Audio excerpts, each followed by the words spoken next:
Salam uşaqlar, bu günlərim Azərbaycan tarixi 5-ci sinifdən səhifə 121-ci dərsi oxuyub izah eləyəcəyik. Demək, burada ulu öndərimizin şəkli var. Özcan, sən bilirsən kimin şəklidir bu? Heydər Əliyev. Heydər Əliyev Azərbaycanın müstəqilliyinin, belə deyim, bərpası uğrunda böyük nailiyyətlərə imza atmış, dövlət quruculuğu işlərdə, belə deyim də, böyük, belə deyim, bir həqiqətən sözün əsl mənasında yaradıcı bir insan olubdu. Qurub, yaratmaq, dövlətimizi tanıtmaq naminə Heydər Əliyev çox işlər görübdü həqiqətən də. Və belə deyim də, yenidən Azərbaycanda başlıqlı, gəlin oxuyaq görək burada nə deyir. İndi qulaq as, Özcan, səndən diqqətlə qulaq as. Sonra suallar verəcək, yaxşı? Moskvadakı vəzifəsindən istefa verəndən sonra Heydər Əliyev Azərbaycana qayıtdı. Demək, Heydər Əliyev Moskvada vəzifəsi var idi. Vəzifə bilirsən də nədir? Özünün, belə deyim də, yaxşı bir vəzifəsi vardı. Və vəzifəsindən istefa verib, yəni ərizə yazıb ki, mən öz xoşuma çıxıram bu vəzifədən. Ondan sonra nə edib? Azərbaycana qayıdıb. Naxçıvan Muxtar Respublikasının Ali Məclisinin rəhbəri seçildi. Harda? Naxçıvan Muxtar Respublikasının Ali Məclisi. Bax, Naxçıvan Muxtar bir respublikadır. Özünün ayrı prezidenti var Naxçıvanın. Muxtar bir, yəni sərbəst, özünün öz qanunları və s. olan bir ayrıca Muxtar respublikadır. Mən çox elmi dildə danışmağı xoşlamıram. İstəyirəm ki, uşağı başa salacaq qədər sadə və primitiv cümlələrdən istifadə edək. Və elə Heydər Əliyev özü də Naxçıvanlı idi. Demək ki, neynədir? Moskvada vəzifəsindən öz xoşu ilə istefa verdi, gəldi Azərbaycana və getdi Naxçıvan Muxtar Respublikasının Ali Məclisinin rəhbəri seçildi, başçısı seçildi. 1993-cü ildə, neçənci əsr eləyir? 20-ci əsr. 1993-cü ildə mənim onda 3 yaşım var idi. 1993-cü ildə. Yəni mənim 3 yaşım olanda Azərbaycan öz tarixinin ən ağrılı, ən çətin dövrlərindən birini yaşayırdı. Neçənci ildə? 1993-cü ildə Azərbaycan öz tarixinin ən ağrılı, ən çətin dövrlərindən birini yaşayırdı. Bir sıra rayonlar işğal edilmiş, ölkə vətəndaş müharibəsi həddinə çatmışdı. Xaricdən idarə olunan qüvvələr Azərbaycanı bölüb parçalamaq niyyətinə düşmüşdü. Dövlətin mövcudluğu sual altındaydı. Nə deməkdir? Bax, nə başa düşdüm bura kimi? Demək, Heydər Əliyev Naxçıvan Muxtar Respublikasının Ali Məclisinə rəhbər vəzifəsinə çalışan dövrlər çox çətin dövrlərdir Azərbaycan üçün. 1993-cü ildə, məsəl üçün, mən haralıyam? Laçınlı. Laçın nə vaxt işğal olundu? 1992-ci ildə. 92-93-cü il Azərbaycan üçün çox çətin dönəm idi. Niyə görə? Çünki Azərbaycanın torpaqların Ruslar ermənilərlə birləşib nə etmək istəyirdilər? İşğal edib öz aralarında bölüb Azərbaycan öz müstəmləkəçisinə çevirmək istəyirlər ki, Azərbaycan bizdən asılı vəziyyətdə olsun, özü yəni sərbəst demokratik bir ölkə olmasın. Yəni Ruslar ermənilərə demişdi ki, biz sizə silahdır, filandır, hər şeyi verəcəyik, Azərbaycan məğlub eləyək, sizi yerləşdirəcəyik Qarabağın ən dilbar güşələrində, orada siz yaşayacaqsınız, sizin üçün hər şey təmin olunacaq və s. vədlər verib. Erməniləri demək qızışdırdılar, onlara silah verdilər. Onlar da bizim, belə deyim də, dinc əhalini topa, tüfəngə tutaraq elə bir vəziyyətə gətirdi, çıxartdı ki, insanlar öz yurd yuvasından didərgin düşdü. Yəni elə bir vəziyyət idi ki, nə dövləti normal bir idarə edən adam yox idi. Başa düşürsən? Yəni nə xalq, nə bir sərbəst bir dövlətin bir başçısı yox idi ki, demokratik yolla xalq onu seçsin. Gəlirdilər biraz, belə deyim də, rəhbər kimi bir neçə müddət qalırdılar. Nə xalq onlara tabi olmaq istəmirdi. Çünki xalq gördü ki, onlar xalqın mənafeyini düşünmür. Öz kreslosunu düşünür ki, hakimiyyətdə qalsın. Başa düşürsən? Yəni heç kim bu dövləti düşünmürdü. Kim hakimiyyətə gəlirdi, hələ biraz da pisləşirdi vəziyyət. İnsanlar arasında vəziyyət pisləşirdi. Torpaqların bölüşdürmək naminə ki, istəyirdilər ki, elə Rusdan asılı vəziyyət olaq. Yəni çətin bir dönəm idi. Başa düşdün? Yəni o dönəmlər. Qarabağın bir verirdilər Ruslara. Çünki dövlət idarəçiliyi zəif idi. Onda hələ Heydər Əliyev Azərbaycanın prezidenti deyildi. Onda Naxçıvan Muxtar Respublikasının Ali Məclisinin rəhbəri idi. Məhz belə bir məqamda Heydər Əliyev dövlətə rəhbərlik etməyə başladı. Və elə o dönəmlərdə Heydər Əliyev gəldi ki, Azərbaycanın çətin bir dönəmində rəhbərlik eləsin Azərbaycanı. Onun böyük dövlətçilik təcrübəsi Azərbaycanı yeni faciələrdən qorudu. Parçalanma təhlükəsi aradan qaldırıldı. Daxili vəziyyəti sabitləşdirmək, ordu quruculuğunu yenidən başlamaq lazım idi. Elə bir ki, sənə bir uçuq sökük bir ev verirlər, uçuq sökük. Materialı var, amma uçub da hər şey. Sənə deyirlər ki, Özcan, bunu yenidən qur, yenidən yarat, düzdürmü? Sən başlayacaqsan onun ta əvvəl fundamentindən yenidən qurasan ki, möhkəm olsun. Bax, Heydər Əliyev də gələndə Azərbaycan o cürə idi, yəni parçalanmış bir vəziyyətdə idi və onu Heydər Əliyev hər bir cəhətdən, hər bir sahədən yenidən qurmalı idi. Azərbaycanın beynəlxalq vəziyyəti də pisləşmişdi. Yəni ölkələr arasında, yəni Azərbaycandan kənarda da pisləşmişdi. Azərbaycan böyük dövlətlərin havadarlıq etdiyi Ermənistan qarşısında demək olar ki, tək qalmışdı. Yəni Azərbaycanı dəstəkləmirdilər, düzdürmü? Hamı erməniləri dəstəkləyirdi. Yəni baxmayaraq ki, Xocalı faciəsini ermənilər törətmişdi. Bu qədər müsibətlər yaşatmışdı bizə. Heydər Əliyev gedib beynəlxalq səviyyədə bildirəndə ki, bizim başımıza bu müsibətləri açıb, heç kim bizim tərəfimizdə durmurdu beynəlxalq aləmdə. Burada biraz da din ayrı seçkiliyi var idi. Ermənistan xristiyan dininə mənsubdur deyə müsəlmanları biraz, belə deyim, o qədər də çox dəstək vermirdilər. Həm dini cəhətdən erməniləri məsəl üçün dəstəkləyirdilər, həm belə deyim də Ermənistanın arxasında Rusiya kimi böyük bir dövlət durmuşdu. Hansı ki Azərbaycan hara, balaca bir dövlət, Rusiya hara. Ona görə güc kimdədirsə, Ermənistan Rusiya dəstəkləyir deyə Azərbaycan qalmışdı nə? Tək bir vəziyyətdə. Başa düşürsən sən vəziyyəti. Və Azərbaycan böyük dövlətlərin havadarlıq etdiyi dövləti dirçəltmək üçün vaxt lazım idi. Təbii ki, Heydər Əliyev bunu 1 ilə, 2 ilə, 3 ilə bu vəziyyətə düşmüş bir dövləti dirçəldə bilməz, düzdür? Və buna görə də Ermənistanla atəşkəs sazişi imzalandı. Atəşkəs sazişi nədir? Sülh, yəni müqaviləsi. Nə dedi? Dedi ki, gəl müqavilə imzalayaq, aramızdakı bu müharibə bitsin, yəni dinc əhalini ölümə verməyək, onsuz da xeyli insanlar itki veribdi. Həm 20 yanvarda, həm Xocalıda, yəni həm elə Qarabağda, bu Ağdam filan o yerlərdə, yəni müharibələr oldu. Birinci Qarabağ müharibəsi. Onsuz da yetərincə biz itki verdik.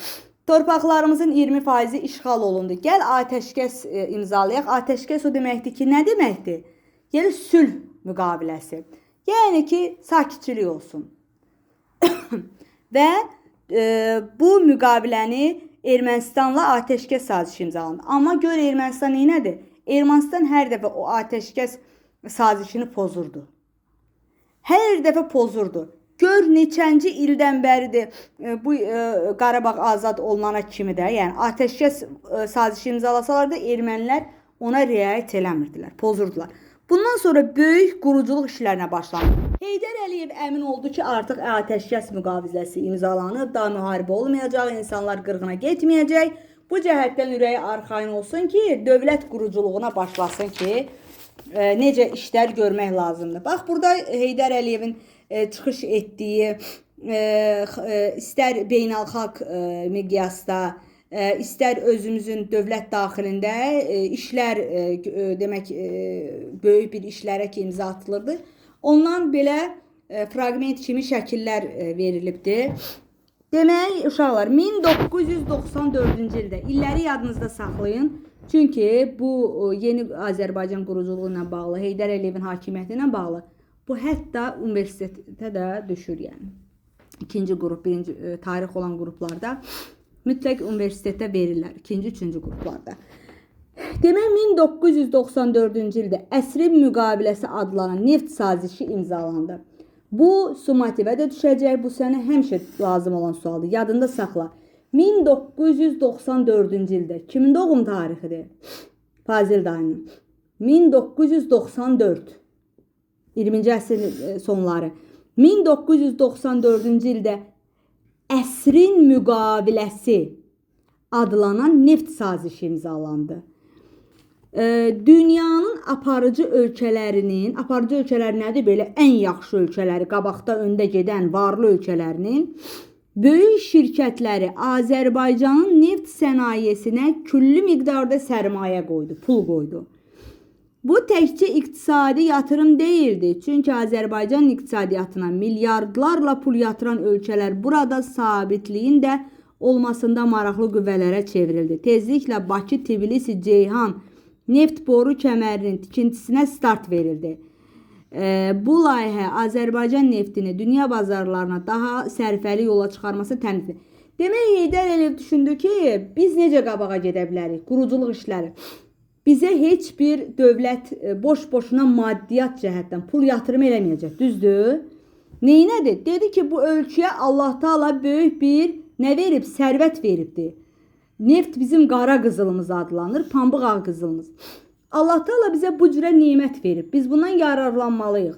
Və Heydər Əliyev dedi ki, Bakı, Tbilisi neft, Bakı, Tbilisi, Ceyhan neft boru kəmərin tikintisinə start verildi. Göstəriş verildi ki, nə tikilsin? Bakı, Tbilisi, Ceyhan neft boru kəməri. Və bunun vasitəsilə də dünya ölkələrinin bazarına neftimizi çıxartdı ki, biz neftimizi sataq onlara, düzdür? Sataq, bu yolla da pul qazanaq. Böyük xarici təzyiqlərə sinə gələn, yəni Heydər Əliyevə təzyiqlər göstərirdilər. Nə mənada təzyiq göstərmək nə deməkdir? Hədəliyirdilər. Bunların hamısına Heydər Əliyev dözərək bu layihənin gerçəkləşməsində mühüm rol oynandı. Yəni, bütün çətinliyə baxmayaraq Heydər Əliyev bu layihəni gerçəkləşdirdi. Təsadüfi deyil ki, bugün Türkiyənin Ceyhan limanı Heydər Əliyevin adını daşıyır. Fikir ver, Türkiyə elə belə dövlət deyil, böyük bir dövlət, düzdür? Türkiyədə Ceyhan limanı kimin adını daşıyır? Heydər Əliyevin adını daşıyır. Beynəlxalq layihələrin Azərbaycandan keçməsi Heydər Əliyevin əsas xarici siyasətin istiqamətlərindən idi. Bu addımlar iqtisadi inkişafın və siyasi sabitliyin əsas qarantısına çevrilmişdi. O deyirdi ki, iqtisadiyyatı güclü olan dövlət hər şeyə qadirdir. Zaman onun nə qədər uzaq görən siyasət yürüdündür. Bəli, bir ölkəni məhv etmək istəyirsənsə, əvvəlcə onun mədəniyyətini məhv etməlisən, ikinci iqtisadiyyatını. Mədəniyyətini məhv etmək o deməkdir ki, həmin ölkəyə aid sən mədəni heç bir şey mədəni irs saxlamırsan, ölkə nə ilə tanınacaq bilinmir. İqtisadi cəhətdən məhv eləmək o deməkdir ki, artıq onun heç bir maddi cəhətdən pulu, gücü, imkanı olmur. İnsanlar pis yaşamağına insanlar birinci tərəfdə pis yaşayırlar, müflis olurlar, hamı necə deyim, kasıb bir ölkə kimi. Digər tərəfdən də bu cür ölkəyə heç bir beynəlxalq ölkə yardım eləmək istəməz. Ona görə əsas Heydər Əliyev çalışırdı ki, ölkəni dirçəltsin. Neftimizi beynəlxalq ölkələrə satsın, iqtisadiyyatımızı gücləndirsin, daha sonra dövlətimizi başlayıb yavaş-yavaş xarici ölkələrdə də tanıtma işlərinə başlasın. Çünki onlar deyəndə ki, Azərbaycan nə ilə tanısın? Heydər Əliyev deyəcək ki, Azərbaycan filan şeyləri ilə tanır. Və neynədi Heydər Əliyev? Gələn kimi 1994-cü ildə əsrin müqaviləsi adlanan neft sazişi imzaladı. Daha sonra tezliklə Bakı, Tbilisi, Ceyhan boru kəmərinin tikintisinə start verildi. Dünya Azərbaycanlıların bir araya gətirilməsi ya birləşməsi də bu böyük şəxsiyyətin tarixi xidmətlərindəndir. Demək, 2001-ci ildə Bakıda Dünya Azərbaycanlılarının birinci qurultayı keçirildi. Dünya Azərbaycanlılar nə deməkdir? Dünya Azərbaycanlılar. Yəni dünyada yaşayan Azərbaycanlılar. hansı dünyanı nəzərdə tutur? Amerikada da Azərbaycanlılar yaşayır. Fransada da Azərbaycanlılar yaşayır. İtaliyada da, İspaniyada da, Braziliya, nə bilim İngiltərə. Fərqi yoxdur. Dünyada nə qədər Azərbaycanlılar yaşayır. İran olsun, Rusiya olsun, başa düşdün, Türkiyə olsun. Hə, yəni dünya Azərbaycanlıları o deməkdir ki, dünya ölkələrində yaşayan Azərbaycanlılar. Onların 2001-ci ildə Heydər Əliyevin təşəbbüsü ilə nə keçirildi? Birinci qurultay keçirildi. Və bu mühüm tarixi hadisə idi. Dünya Azərbaycanlıları ilk dəfə bir araya toplaşaraq Azərbaycan və onun nüfuzunu artırması üçün fəaliyyət birləşdi. Heydər Əliyevin burada uzaq görənliyi səncə nə yaxşı idi? Bax, Heydər Əliyevin bu təşəbbüsündə sən nəyi üstün tutdun ki, həqiqətən də dahi insandır, uzaq görən insan. İndi sənə mən bir şey deyim. Sən eşitmirsən də atalar nə deyib? Güc birlikdədir, düzdür? İndi sənə bir şey deyim. Səncə fransız, İtalyan, İspan öz ölkəsini qoyub bizim ölkəmizin nüfuzunu müdafiə eləyər? Yox. Onun üçün maraqlı nədir? Onun öz ölkəsi maraqlıdır. Başa düşdün? O öz ölkə. İndi Heydər elə fikirləşdi ki, amma Azərbaycanlı başqa ölkədə yaşasa da qanında, canında nə var? Azərbaycanlı qanı var. Azərbaycanlıdır, bunun atası, babası, ulu babaları filan Azərbaycanlı olub. Bu öz kökünü satar? Yox. Yaxşısı budur, elə dünya bizə nə dəstək verəcək? Yaxşısı budur, dünyada yaşayan Azərbaycanlıları yığaq bir yerə, onlara tapşırıq verək ki, Azərbaycanın tanıdaq ölkələrə, yaxşı cəhətdən Azərbaycanı güclü eləmək üçün, başa düşdün? Güc birlikdədir də. Heydər Əliyev dedi ki, birləşək biz bəlkə ölkəmiz üçün nəsə eləyə bilək. Və 2001-ci ildə birinci qurultay keçirdi. Beləliklə Heydər Əliyev müstəqil Azərbaycanda hakimiyyətdə ən çətin dövrdə gəldi. Ölkənin dağılma təhlükəsi var idi, ölkə parçalanırdı. Özündən sonra isə güclü beynəlxalq aləmdə nüfuz və söz sahibi olan bir dövlət miras qoydu. Təsadüfi deyil ki, müasir Azərbaycan Respublikasını Heydər Əliyevin şah əsəri adlandırırlar. Məsəl üçün bir yazıcı bir əsər yazırsa, onun nə idi? Onun əsəridir də, onun fikirlərindən, düşüncəsindən yaranan bir əsərdir. Onun yaradıcısı odur, düzdür? Heydər Əliyevin də əsəri Azərbaycandır. Çünki o qrup o yaradıb da Azərbaycan. Başa düşürsən? Onun mən həmişə fəxr etmişəm. Bugün də fəxr edirəm ki, mən Azərbaycanlıyam ifadəsi. Sənə orada düşsə ki, mən həmişə fəxr etmişəm. Bugün də fəxr edirəm, mən Azərbaycanlıyam kəlməsi kimə məxsusdur? Nə deyəcəksən? Heydər Əliyevə məxsusdur. Sənə deyilsə ki, Dünya Azərbaycanlının birinci qurultayı nə vaxt keçirilib, sən oraya yazacaqsan 2001-ci ildə. Sənə deyilsə ki, əsrin müqaviləsi neçənci ildə imzalanıb, sən deyəcəksən 1994-cü ildə. Heydər Əliyevin hakimiyyəti dövründə hansı hadisə baş veribdir? Əsrin müqaviləsi imzalanıb. İkinci, Bakı-Tbilisi-Ceyhan boru kəmərinə start verilib. Üçüncü, 2001-ci ildə Azərbaycanlıların, Dünya Azərbaycanlının qurultayı keçirilibdir. Azərbaycanın xilaskarı Heydər Əliyev 2003-cü ildə, yəni 2021-dən bayaq danışdıq. İndi 2 il sonra 2003-cü ilin dekabrın 12-sində əbədiyyətə qovuşdu, yəni rəhmətə getdi. Heydər Əliyevin ölüm tarixi 2003-cü il dekabrın 12-sindədir. Həmin gün 100 minlərlə Azərbaycanlı bu dahi şəxsiyyəti sonuncu mənzilə yola saldı. Onun fəxri xiyabandakı məzarı xalqımızın və ölkəyə gələn qonaqların ziyarətgahına çevrildi. Allah rəhmət eləsin. Heydər Əliyev bütün mənim yadımdadır, biz onda uşaq idik. Bütün tədbirlərdə, bayramlarda gözləyirdik ki, sonunda Heydər Əliyev bir nitq söyləyəcək. Onun savadlı olmağı, rus dilini də çox mükəmməl bilirdi. Yəni bir neçə dil bilirdi. Onun savadlı olmağı mən o cəhətdən bilirdim ki, məsələn, bu insan həmişə sadə dildə danışırdı. Elmi kitab cümlələri ilə danışmırdı. Heydər Əliyevi fəhlə də başa düşürdü, alim də başa düşürdü. Oxuyan, oxumayan, yəni adam hamı başa düşürdü. Amma indi bir dəqiqə bir dənə alim çıxart, erməni budaq cümləsi quracaq, hamısına aid deyil. Elə bir cümlə deyəcəksən, bu nə başa? Onu məktəb oxumayandan başa düşməyəcək. Amma Heydər Əliyev elə cümlələr qururdu ki, onu hamı başa düşürdü. Xalqın dilində danışmağı bacarırdı. Mən dərsə qatmaq istəmirəm, çünki demək, YouTube-da bunu yerləşdirəcəyik. Bizim əsas dərsimiz yenidən Azərbaycanda, yəni Azərbaycanın yeni quruluşu haqqında 1993-cü ildə Heydər Əliyevin hakimiyyətə gəlməsi, 94-cü ildə əsrin müqaviləsi, sonra Bakı-Tbilisi-Ceyhan neft kəmərinin tikintisinə başlamaq, 2001-ci ildə Dünya Azərbaycanlıların birinci qurultayı keçirildi, 2003-cü ildə Heydər Əliyev dünyasını dəyişdi və bu qədər, bu dərsimiz bu qədər. Növbəti dərsləri də YouTube-a yerləşdirəcəyik.